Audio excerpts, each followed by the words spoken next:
नाम से भी जाना जा सकता है, नाम से भी जाना जाता है।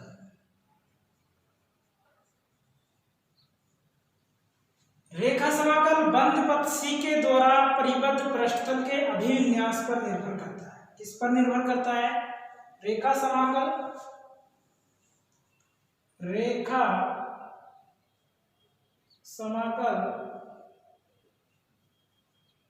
बंद पथ C के द्वारा, बंद पथ C के द्वारा किस पर? बंद पथ C के द्वारा परिबद्ध पृष्ठतल के, C के द्वारा परिबद्ध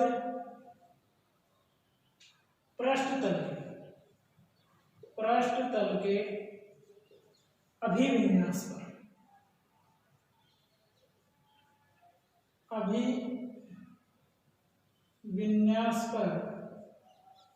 निर्भर करता है,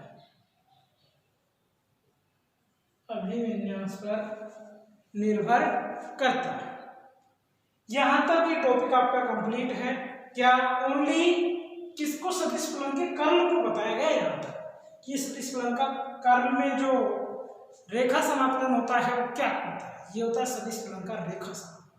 तो प्यारे विद्यार्थियों, कैसे समझेंगे इसको? कि कोई भी बंद पथ लेंगे C, उसके बीच में बिंदु होगा P, यानी कि किसी भी सदिश क्षेत्र में बिंदु P के चारों तरफ एक बंद पथ की कल्पना करते हैं, एक बंद पथ लेते हैं। इस बंद पथ को बहुत छोटे छोटे टुकड़ों में विभिन्न लंबाइयों में बांटा जाता है, सूक्ष्म लंबाइयों में बांटा जाता है। उनमें से एक अल्पांश का विस्थापन dl वेक्टर लेते हैं। क्या करते हैं? dl वेक्टर लेते हैं। इस अल्पांश की स्थिति पर सदिश फलन माना A है, उसका विस्थापन dl है। दोनों का अदिश गुणनफल A vector dot dl vector होगा। तो ये तो होगा एक विस्थापन के लिए, एक अल्पांश के लिए। सभी अल्पांशों के लिए सदिश विस्थापन dl वेक्टर लेंगे, अदिश फलन A लेंगे, तो उनके अदिश गुणनफलों का योग संपूर्ण बंद पृष्ठ पर निर्भर करता है, यानी कि संपूर्ण पथ पर सदिश फलन का रेखा समाकलन कहलाता है। यानी कि हम कह सकते हैं gamma equal to A dot dl, बंद पृष्ठ ऑफ A डॉट dl।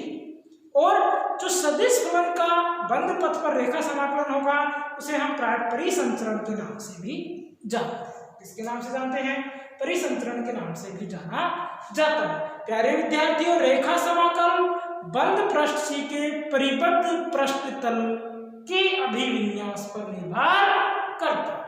ठीक है। इसके बाद में आप लिखो कि यदि बंद पथ द्वारा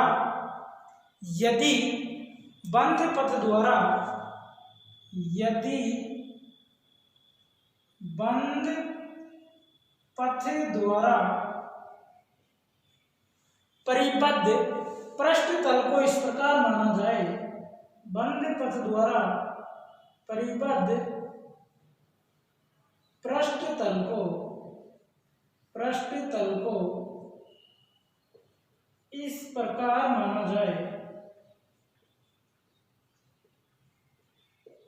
किस प्रकार माना जाए? इस प्रकार माना जाए या इस प्रकार रखा जाता है, ज्यादा बेस्ट रहेगा कि इस प्रकार रखा जाता है कि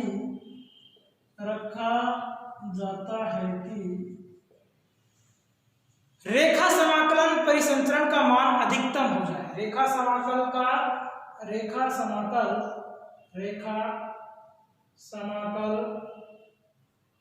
परिसंचरण का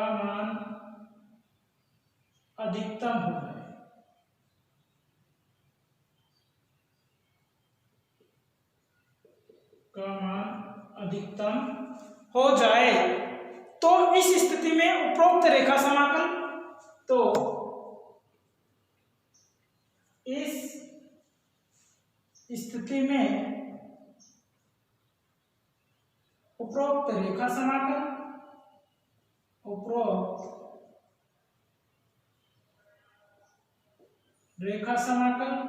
और उपरोक्त रेखा समाकल तथा पथ द्वारा परिबद्ध क्षेत्रफल के अनुपात का, तथा पथ द्वारा पथ द्वारा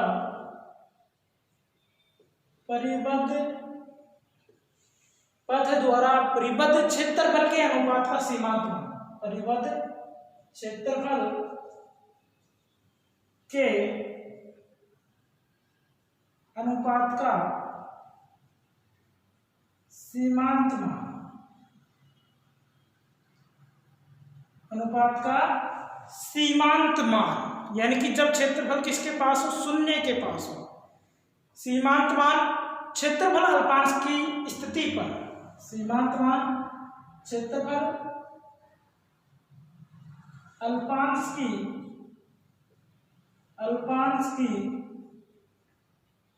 स्थिति पर, क्षेत्रफल अल्पांश की स्थिति पर परिमाण में सदिश क्षेत्र का, परिमाण में सदिश क्षेत्र का कर्ल कहलाता है, सदिश क्षेत्र का कर्ल कहलाता है, सदिश क्षेत्र का कर्ल कहलाता है। यानी क्या लिख सकते हैं, कर्ल ऑफ ए, ये तो होगा परिमाण, ठीक। क्या लिख सकते हैं, अल्पांश विस्थापन यानी लिमिट dA टेंडिंग टू 0, और अधिकतम किसका मान, परिसंचरण के बंधपृष्ठ, किसमें, अल्पांश क्षेत्रफल के अनुपात में dA, यानी क्या लिख सकते हैं, लिमिट dA टेंडिंग टू 0, और क्या है 1/dA, 1/dA बंधपृष्ठ A vector dot dA, और ये मैक्सिमम मान है तो मझला कोष्ठक मैक्सिमम, और ये आपका सदिश क्षेत्र का कर्ल कहलाता है। यानी कि curl of A equal to limit dA tending to 0 gamma maximum upon dA equal to limit dA tending to 0 1/dA बंधपृष्ठ का रेखा समाकल A डॉट dA मैक्सिमम। इसकी दिशा उस तल के लंबवत होती है, इसकी दिशा उस तल के लंबवत होती है, इसकी दिशा उस तल के लंबवत होती है, इसकी दिशा उस तल के लंबवत होती है, जिसमें स्थित क्षेत्रफल अल्पांश की परिसीमा पर परिसंचरण, जिसमें स्थित क्षेत्रफल अल्पांश, जिसमें स्थित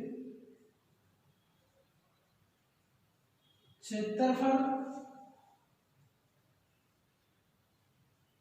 अल्पांश की, जिसमें स्थित क्षेत्रफल अल्पांश की परिसीमा पर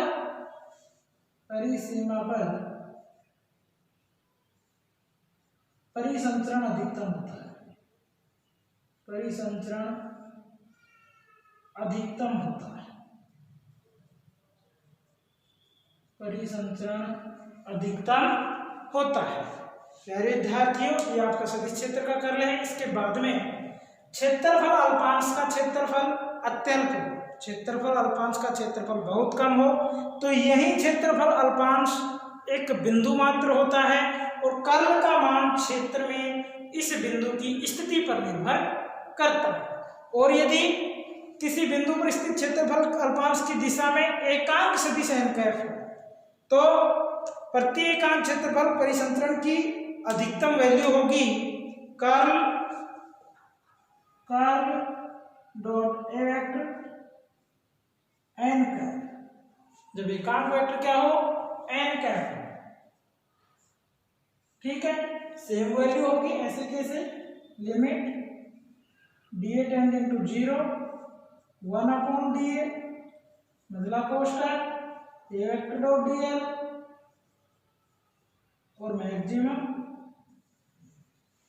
यदि क्या हो कि यदि किसी बिंदु पर स्थित क्षेत्रफल अल्पांश की दिशा में एकांक सदिश n कैफ हो, ये उसका कर्ल होगा, ये सदिश क्षेत्र का कर्ल होगा। तो प्यारे विद्यार्थियों, ये अपना कंप्लीट टॉपिक था सदिश क्षेत्र का कर्ल।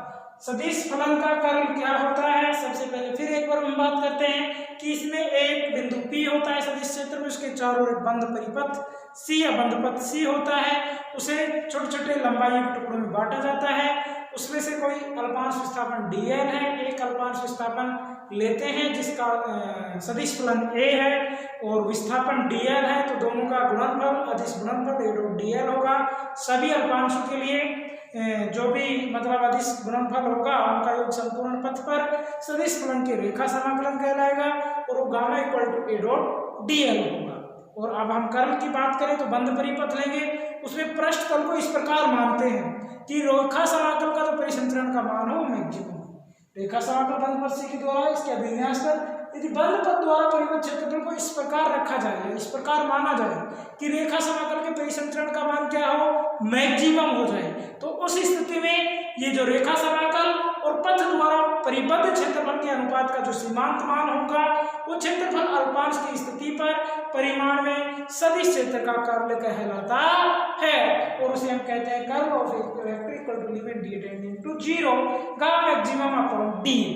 और ये कर्ल की वैल्यू होगी। प्यारे विद्यार्थी एक छोटा क्वेश्चन भी आता है, बड़ा क्वेश्चन इसका पूछा जाता है कार्तीय निर्देशांकों के रूप में कर्ल का मान ज्ञाते कीजिए, जो हम नेक्स्ट क्लास में अध्ययन करेंगे। ये आपको अपने नोट करना। धन्यवाद।